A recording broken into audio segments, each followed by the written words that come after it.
Galera, estamos aqui com mais um Neurando com Vida. A gente está muito feliz. Hoje, quem está com a gente é o Dr. Rogério Aires, ele é neurocirurgião. E a gente está muito feliz mesmo que o assunto, acho que é um assunto amplo, né? E acho que muito comum, assim, na população. E a gente quer muito agradecer, né, pela disponibilidade, por estar aqui falando, trocando essa ideia com a gente. A nossa ideia, desde o início, assim, do projeto mesmo Neurando, era conseguir dividir, né, o tema reabilitação, né, com a equipe multi. Então, a gente sempre acreditou muito nisso. Então, é uma honra para nós ter o senhor aqui. E aí, assim, né, a nossa ideia inicial era pensar um pouco em relação à cervicalgia e à lombalgia, né? Cada vez mais a gente tem ouvido falar, né, o quanto que as pessoas têm essas queixas, então, e não só idosos, né, do ponto de vista, né, dos últimos anos, muitos jovens com queixas de dor lombar, dor cervical, e é a nova afecção do século XXI? Qual que é a tua percepção, assim? O que eu vejo é que 80% das pessoas vão ter algum tipo de dor na coluna vertebral, sendo mais frequente na coluna lombar. Então, a gente pode ter dor cervical, dor torácica, mas dor lombar, digamos assim, que é a menina dos olhos do pronto-socorro.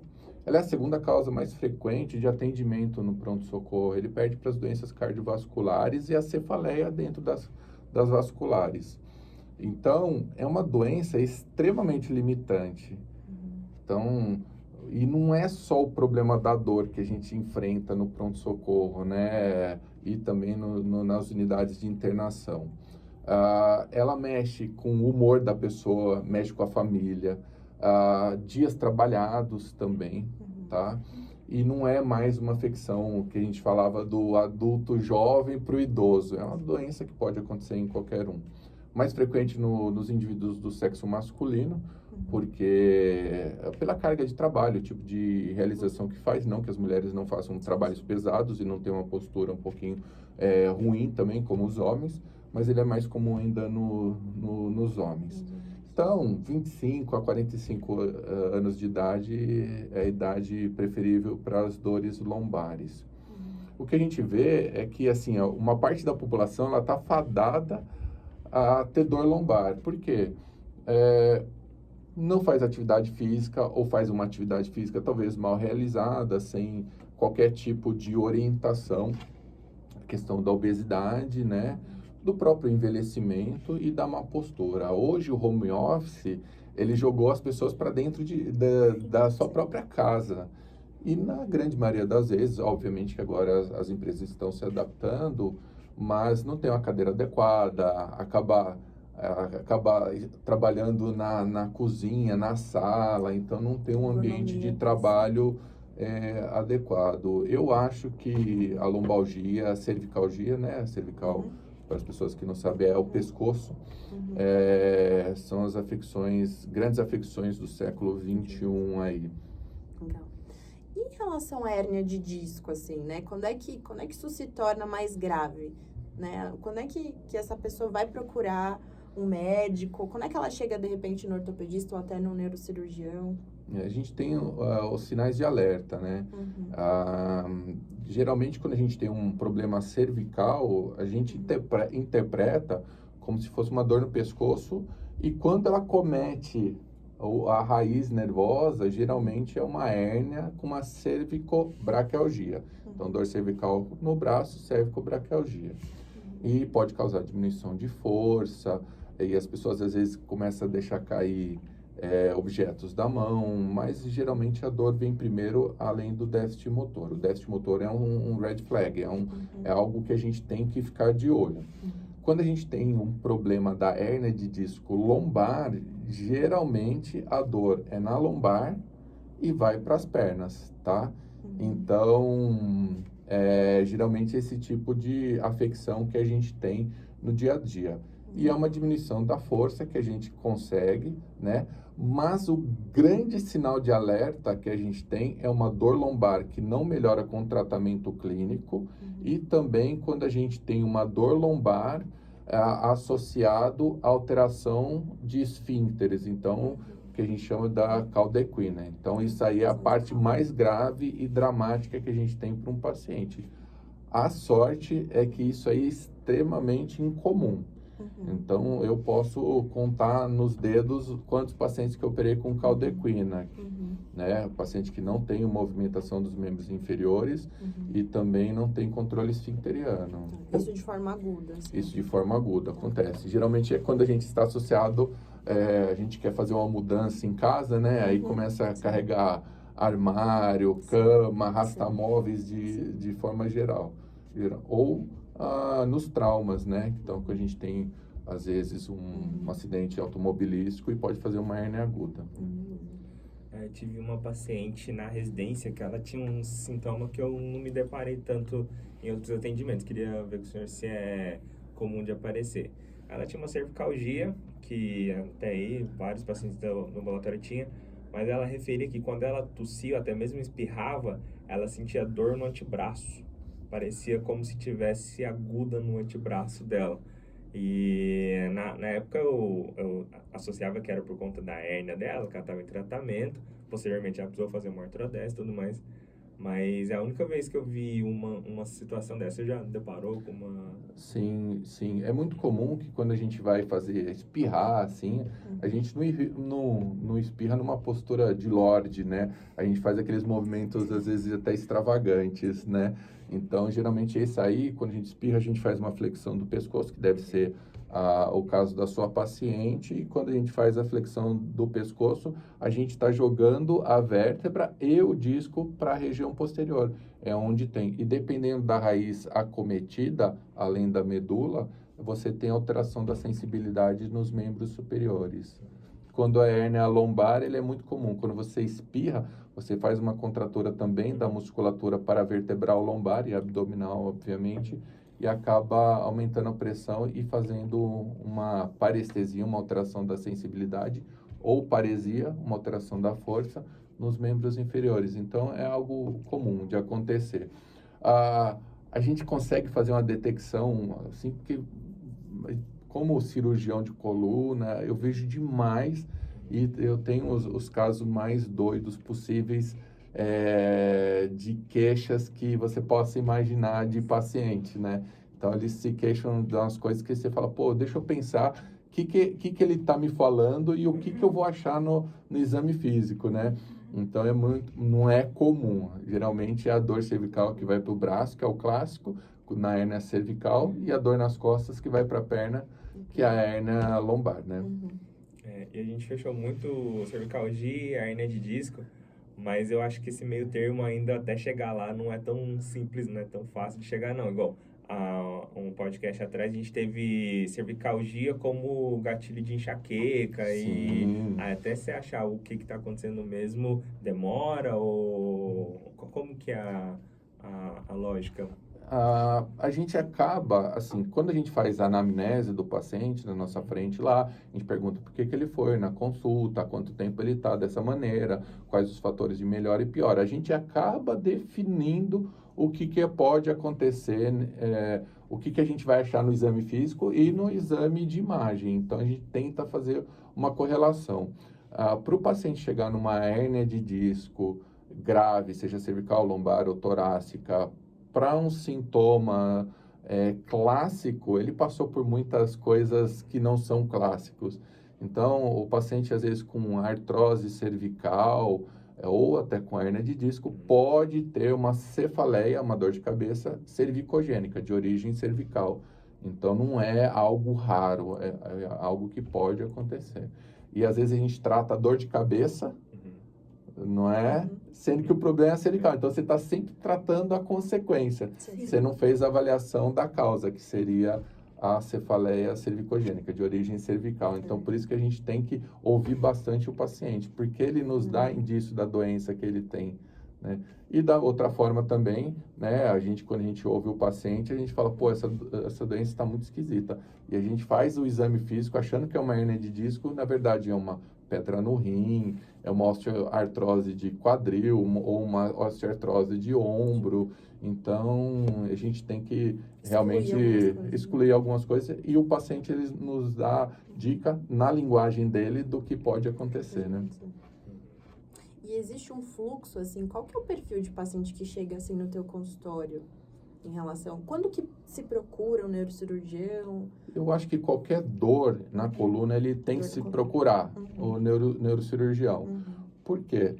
Porque a gente tem que excluir doenças graves, metástase de coluna, cânceres em geral, as hérnias de disco, fraturas, que podem ser as fraturas osteoporóticas ou as fraturas patológicas.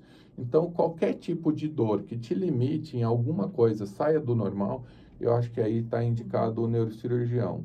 E a gente, como eu falei, a gente consegue na anamnese ver se ele usa alguma medicação que faz osteoporose, as medicações que ele usa no dia a dia, se ele é hipertenso, se ele é diabético, que favorece a degeneração discal, se ele fuma, que também favorece a degeneração discal. E se a gente pensar também num tratamento cirúrgico, a gente tem que mandar ele parar de fumar, porque senão vai ter complicações infecciosas. Então, a gente sempre tenta conversar com o paciente para orientar ele no melhor tipo de tratamento clínico para ele realizar, para que a gente tenha um bom resultado no tratamento. Porque, assim, o médico, o fisioterapeuta, o educador físico, ele não é milagroso. A gente dá as orientações e praticamente o paciente, quando ele sai da clínica de fisioterapia, sai da academia ou sai do consultório médico, ele tem que levar essas orientações para casa. Então, ele não pode, assim, sair do consultório, dar uma amnésia nele, né? Ah, não lembro. Então, eu sempre anoto lá para ver o que ele pode fazer para que eu possa fazer um tratamento efetivo para esses pacientes, né? E uma vez avaliado, diagnosticado com hérnia de disco, o tratamento, conservador ou cirúrgico? Eu acho que essa é a pergunta que mais fazem pra gente, né? Quando o paciente procura a gente por conta de uma dor lombar. Assim, às vezes eles procuram 2 médicos, um receita o tratamento conservador, o outro cirúrgico, daí tem paciente que prefere o cirúrgico e escuta o que quer e vai na lógica daquele médico. Quando você indica o tratamento conservador ou cirúrgico? A gente nunca perde fazendo tratamento conservador. Na hérnia de disco, só 10% do tratamento é cirúrgico. Então, a pessoa tem 90% de melhorar com o tratamento clínico. Se a gente dá uma fisioterapia, uma acupuntura, RPG, pilates, academia, o paciente ele vai melhorar vai começar a melhorar em 2 semanas, né? Já dá para voltar ao trabalho, coisa desse tipo. E praticamente ele vai esquecer da dor em 2 meses. Ele nem vai lembrar a não ser que ele faça o mesmo mecanismo de gatilho. Mas em 2 meses, praticamente, ele nem lembra que teve dor mais. O paciente ele tem que entender que o tratamento conservador, ele sempre é primeira linha de tratamento. A gente não opera paciente em fase aguda, a não ser que tenha síndrome da cauda equina, que é uma urgência neurocirúrgica. Então, você tem que operar o paciente. Tem que entender também que, assim, se eu passo um remédio para o paciente que ele faz uma reação alérgica gravíssima, depois de 5, 6 dias, ele nem lembra que ele teve aquela reação alérgica. Cirurgia para sempre. Não tem paciente exoperado. Tem paciente que operou, se deu certo, beleza, vamos nos abraçar. Agora, se deu errado, beleza, vamos nos abraçar mais forte ainda.